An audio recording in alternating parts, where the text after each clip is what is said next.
Never meet your heroes? Well, I did.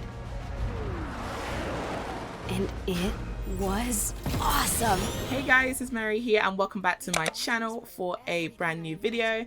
And today I will be doing an overview of the Marvel Avengers beta. I had the privilege to play this beta because this video is sponsored by Square Enix. So thank you so much, Square Enix, for the opportunity to have access to the beta and to be able to work with you guys and do this video. I had the chance to play the beta when it was released on PC and Xbox on the weekend of Friday the 14th till Sunday the 16th of August, whilst the PS4 beta was available the week prior from August the 7th till August the 9th. I'm happy to announce that the beta will be available again starting from today the 21st till Sunday the 23rd on PS4, Xbox and PC. The initial release of the game will be on September 4th, but unfortunately your progress during the beta does not carry over. Be sure to pre-order the game straight away so that you're one of the first people to play it. I'll leave a link to where you can pre-order down below in the description box. So the first story mission available when you first start up the beta is at the Golden Gate Bridge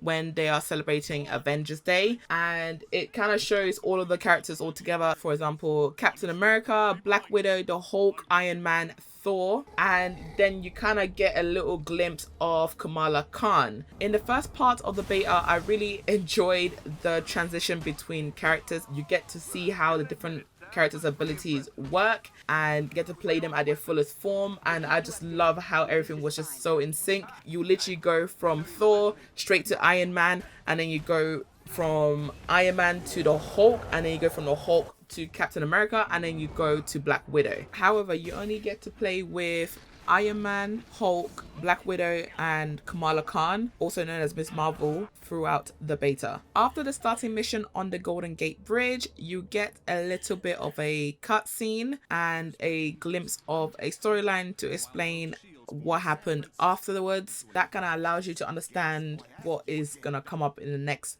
few scenes, and that's where it cuts to the scene of Bruce Banner and Kamala Khan adventuring through the woods. So as Bruce Banner and Kamala Khan are traveling through the forest in search of the Olympia archives, which is the last known location of Jarvis, they come into contact with some AIM soldiers, and this is where you get to see Hulk's destructiveness, and I love how the environment completely changes. You can see the cracks in the ground, you can see like cracks in rocks when the soldiers been thrown. The first part of the game was mainly focused on Hulk's abilities and his powers, but as you navigate through the AIM facilities and unlock more stuff and defeat more soldiers and collect loot, we then got to play with Kamala Khan, and this is where you get to see her powers, her ability, and just how strong she is, and I really enjoyed playing her.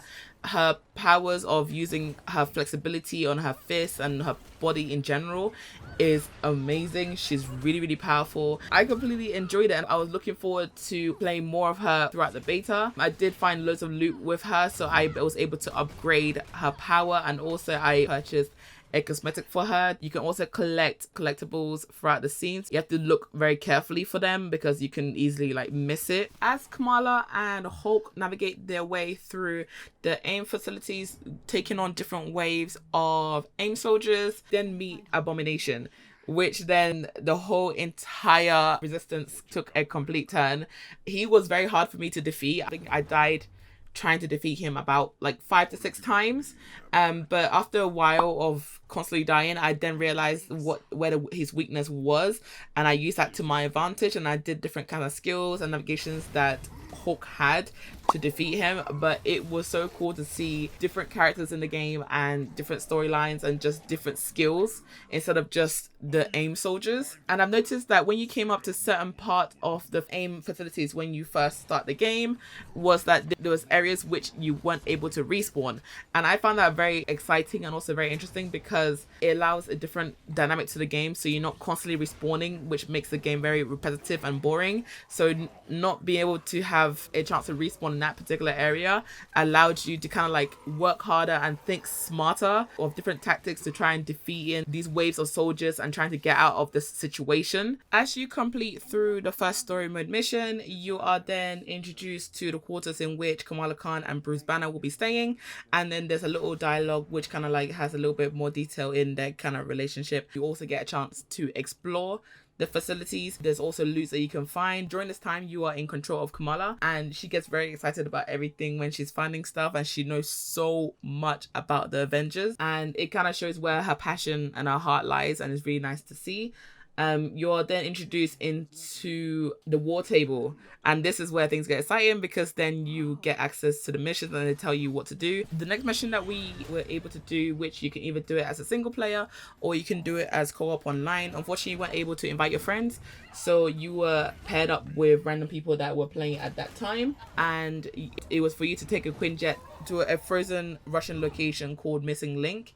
And that's where you get to uncover shield secret hidden deep undergrounds. You get to battle some more soldiers, and again there's another area which you can't respawn, and you have to try and remain in that area as well, because that's where Jarvis is trying to do some work, so he needs you to remain in that area. That adds another hard part of the game and makes it more exciting because you try to defeat all the soldiers, and not gonna lie, with the environment elements as well added to it, it made it a lot harder because you become frozen and you have to try and freeze yourself. And I love the different locations for the missions because it allows you to have a variety of different places to go, and you're not just stuck with the same kind of like metallic room as before. So after that mission, you then are back in the facilities, and you're then given access to the war table again, and then you are told to head to the harm room, which I struggled trying to get to because I wasn't really listening. But when you press up on the D-pad, it tells you exactly where to go, and it shines a little bright light on where to go. So that was a really good feature because that helped a lot.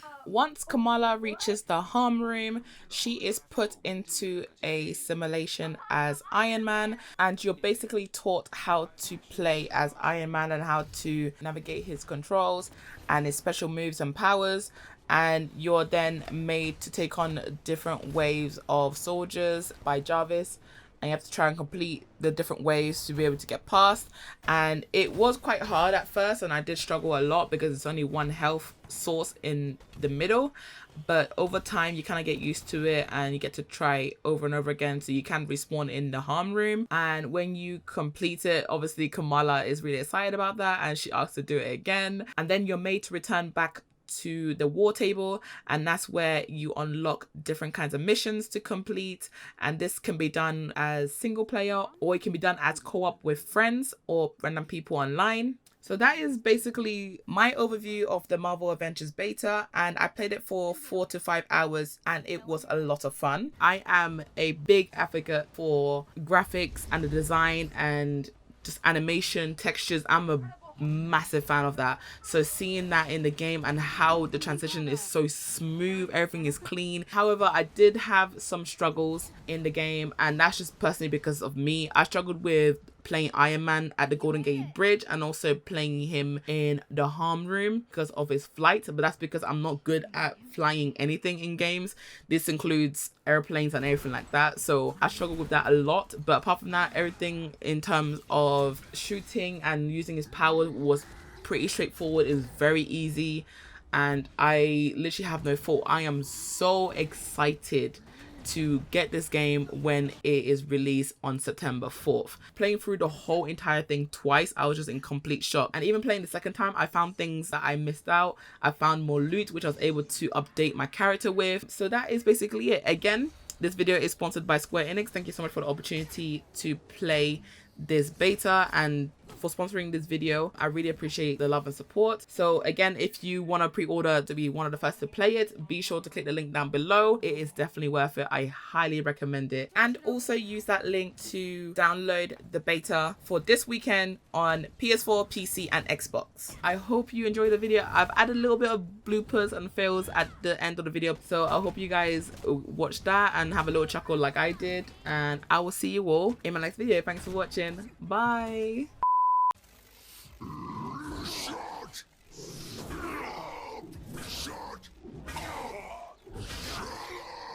up.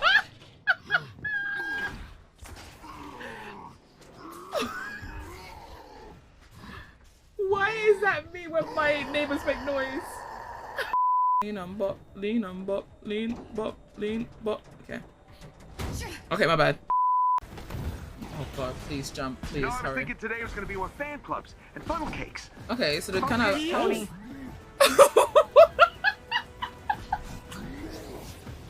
As soon as she said yeet, I end up dying. Why? Imagine. Nope.